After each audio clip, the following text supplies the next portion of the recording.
it's time now for the Great British Debate this hour. And we continue on the theme, and I'm asking, were we right to send jets to Israel's aid? Rishi Sunak confirmed this morning that the UK jets were used to intercept a number of Iranian drones launched at Israel. Yeah, as I said, the RAF moved additional planes into the region as part of our existing operations to counter Daesh in Iraq and Syria, and I can confirm that a number of Iranian attack drones were shot down, and we've paid tribute to the bravery and the professionalism of our pilots flying into the face of danger to protect civilians. I chaired a COBRA meeting on Friday to agree a plan of action. Well, Israeli defence officials said that more than 300 drones and missiles were launched by Iran in an unprecedented attack, and it was the first time Iran has targeted Israel directly from its own soil.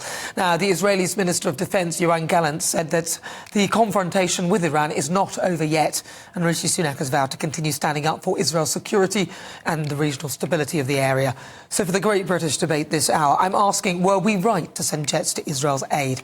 Well, joining me to discuss, Matthew Laza, former Labour Party advisor, Adam Brooks, businessman and activist, Ivor Caplin, former Labour Defence Minister, and Lieutenant Colonel Stuart Crawford, political commentator and former SNP member. Stuart Crawford, can I start with you? Were we right to send those jets? On balance, I think the answer to that is yes, for two reasons. First of all, Britain's biggest ally, both politically and militarily, is the USA. The USA's biggest ally in the Middle East is Israel. And it's inevitable that where the US decides to take military action, the UK will usually follow. Not always, but usually follow. So I think that it was inevitable that we would take sides, although arguably we could have stayed neutral. But also we have to remember, and the Prime Minister has already made the point, that we already have RAF Typhoon jets in action every day in the Middle East over Syria and Iraq. And it may be that they compensated for US assets doing the same job being diverted elsewhere to protect Israel.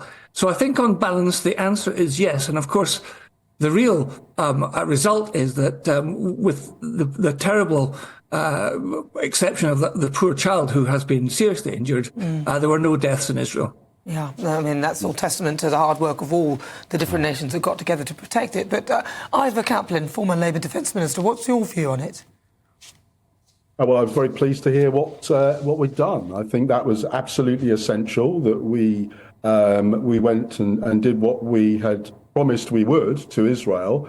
And I think when you see a group of nations like the US, obviously, but also including France, including Jordan, and including Australia and other places, I think that's really, really good for international defence matters. Now, obviously, and I was listening to your debate just beforehand, Nana, and there was obviously debate about what happens next to the defence budget. That is critical because these kind of things cost money. And to do that, we're going to have to be able to do it in that way.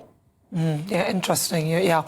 What about you, Matthew Laza? Where do you stand with this? Were we right to do this? Yeah, I think we were absolutely right to do it last night, and I'm glad that, as you say, Nana, that the British action, along with allies and Israel itself, has resulted in this just one sad casualty, but obviously it could have been a lot worse. I think, though, we shouldn't give a blank cheque to Israel. We should never give a blank cheque to anybody, and therefore it needs to be important how Israel responds now. We want to make sure that Israel doesn't escalate the situation, and if they do, if the right wing in the Netanyahu cabinet push him into doing something stupid, we need to be, we need to assess our support on a case-by-case basis. But generally, we should be supportive of Israel, and we did the right thing yesterday. Adam Brooks.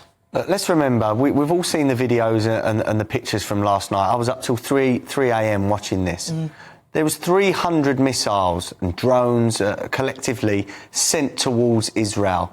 Now, if all of those had landed, we could have been seeing in tens of thousands, if not hundreds of thousands of casualties, including children. So really, anyone that wanted to avert death, and especially child deaths, should be supporting the UK, doing their bit to stop that. And we played a part in shooting down some of these drones or missiles, and it was the right thing to do. Let's remember, they are an ally. If someone attacked the UK, we'd expect France, if they had jets in their airspace, to defend us. So it is no difference here, and I think the right thing was done. Stuart, I'm going to come back to Stuart Crawford. Earlier we were talking about whether this country is prepared, and there was a bit of a discussion.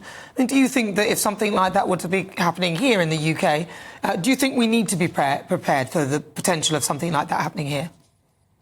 Well, I think it'd be very wise. I mean, as far as I'm aware, there is no defence against ballistic missile attack on the UK. Although there is an argument that some of our T-45 destroyers might have that capability very soon. But there is no ground-based air defence of the UK, generally speaking. And I also listened to the debate previously and was interested to say it could never happen here. And of course, I think we have to look at what happened to Israel last night. The attack came from all directions, and the same could happen to the UK. It's not just going to be cruise missiles and drones launched from Russia across Europe to attack the UK if it ever happens. They'll be launched from submarines from the sea, from warships in the sea, from all directions, and we're very poorly prepared to defend against that sort of threat. Yeah. Ivor, would you agree with that we're poorly prepared? I don't think there's any doubt we're poorly prepared. I mean, the numbers in our military since 2010 have dropped significantly, and it is significantly. And that means that if we want to have operations like this, it's okay because, you know, the RAF obviously can take the aeroplanes out. But for everything else, you know, we don't have the army we had 14 years ago. And I think that's an important step that whoever wins the general election, I hope Labour, of course, so that they can make sure that we can once again grow the armed forces. Yeah. Well, listen, Ivor, thank you so much for talking to us. That's Ivor Caplin, who's the former Labour Defence Minister, Lieutenant Colonel Stuart Crawford, political commentator and former SNP member. SNP, not SMP, what are the M's? Adam Brooks, businessman and activist, and also Matthew Laza, former Labour Party advisor. Thank you so much for your thoughts. It'd be interesting to see what the viewers and listeners think about that as well.